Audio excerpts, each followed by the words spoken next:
Hi guys, so I've got over my drama with the sourdough starter and I'm ready to start again. It took a few days to calm down because it all went to shit, but yes, we're back and I brought some better stuff. So I brought this off Amazon. It's a jar and it's got a better lid on it so that I'm not having to leave the jar open, but it's also like a whole, I guess it lets it breathe better, and it's got a handy little last fed timer on it and stuff. So yes, so we're back. So we want to start in our jar. We'll do the same recipe.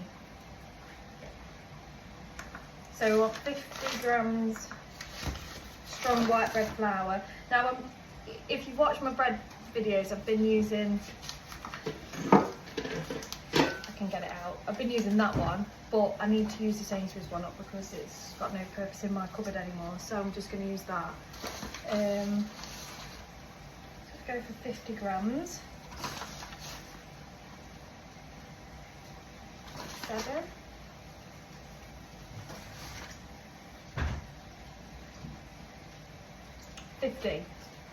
So it's 50 grams of strong white bread flour.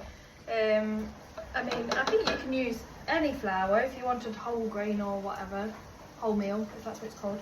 You can use that, that's fine. And then 50 grams of warm water.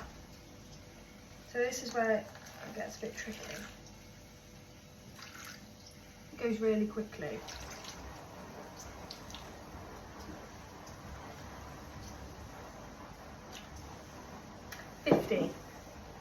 .65. Maybe that's why it didn't go well last time.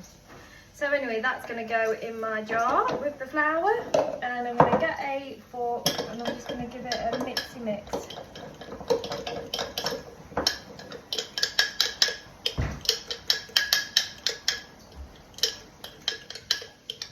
Not going to be beaten by the sourdough. Right, okay, so I'm going to pop the lid on.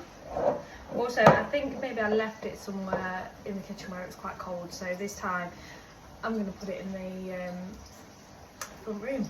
It's going to stink the front room out. So, last fed on, so what I'm going to do is I'm going to pull this down, so it's right at the bottom.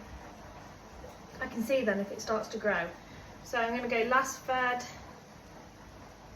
Sunday at 12, so then I know when it's Monday to feed it at 12, so it is going to be every 24 hours. Okay, so yeah, so come back tomorrow for part 2.